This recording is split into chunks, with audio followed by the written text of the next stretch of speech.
अयोध्या में ना रखकर कर्म क्षेत्र में भेज दो। वाह बेटा वाह, आज आराम कर लो, कल भर और मैं मां रहूंगी और राज सिंहासन पर बैठते ही तुम्हारा कर्म क्षेत्र अयोध्या की प्रजा का पालन हो जाएगा। इतना सुनते ही जयमिन रामायण में राम जी कांप गए कि बोलिए मां तो ये क्या बोल रही हो मां? और बोलिए मां तू न वचन विचारी,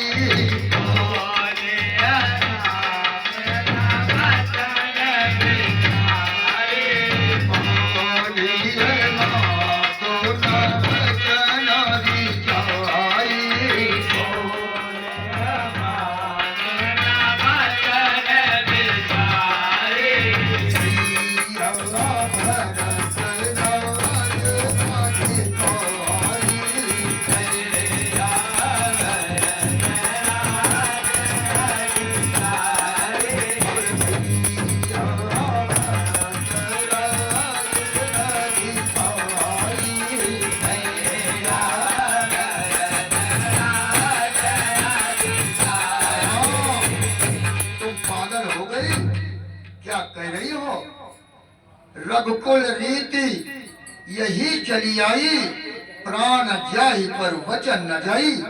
क्या पिताजी की जवान को तुम झूठा करना चाहती हो?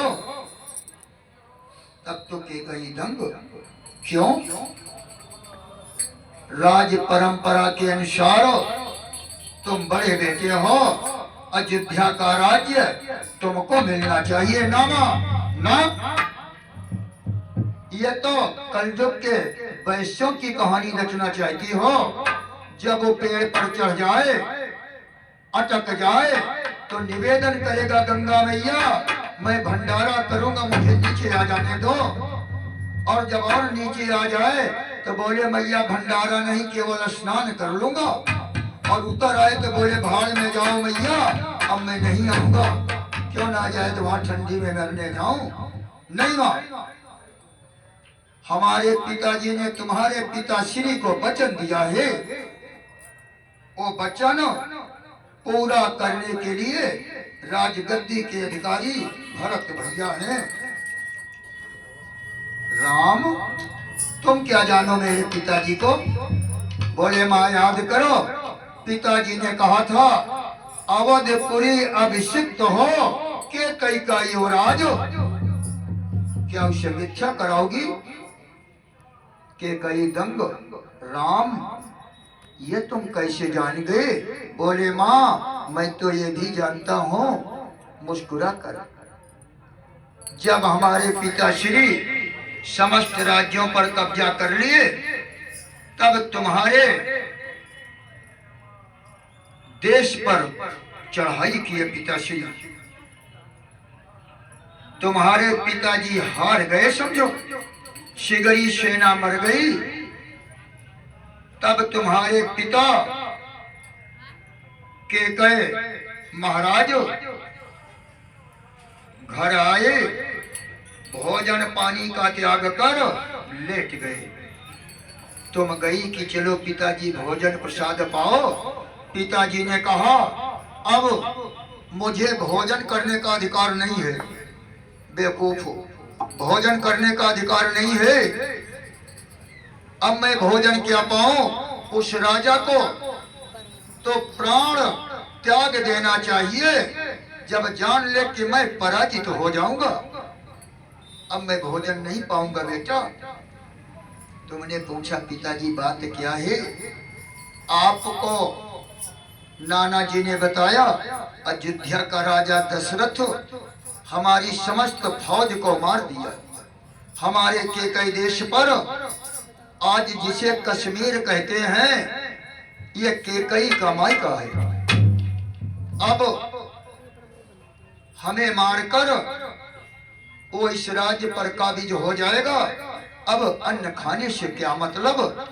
उस वक्त मैया तुमने कहा था पिताजी मैं तुम्हारी बेटी हूँ, मैं वचन देती हूँ अयोध्या नरेश इस राज्य पर विजय श्री प्राप्त नहीं कर पाएंगे।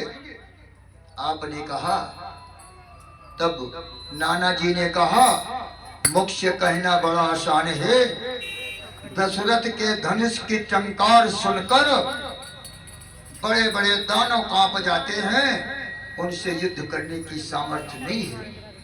तब आपने कहा, मैं नारी हूं, नारी के पास एक त्रिया चरित्र की विद्या होती है पिताश्री। मैं कर बल छल और त्रिया चरित्र के द्वारा दशरथ को के कई देश पर विजय श्री प्राप्त नहीं करने दूंगी। और दूसरे दिन आप अपने पिता का वस्त्र पहनो, पिता के अस्त्र शस्त्र ले युद्ध भूमि में पहुंच गए। एक नहीं अनेकों बाण आपने हमारे पिताश्री को मारा।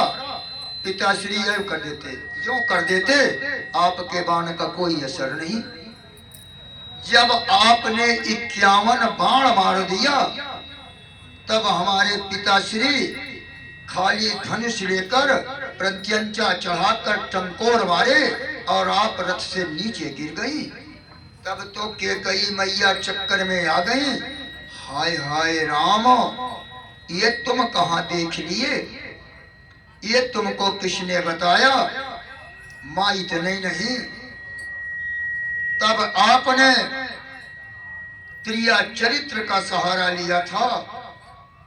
रथ से गिरी, तुरंत उठी और दौड़ पड़ी हमारे पिताजी की रथ की ओर।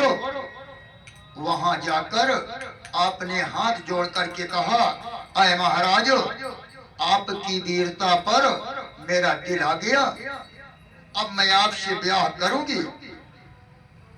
दशरथ जी हमारे पिता ने इनकार कर दिया, नहीं, मेरे स्वयं रानियां हैं और मैं तो 10,000 साल का बूढ़ा हूं और तू 25 साल की कन्या, तो मेरी पोती से भी छोटी है, ऐसा संभव नहीं है।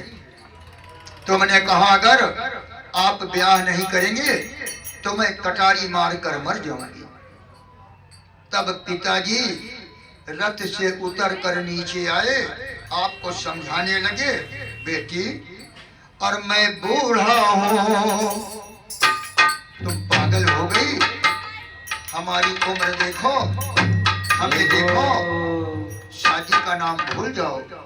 और मैं बूढ़ा हूं, जरा सोचो कश तो ये शादी रचाऊं।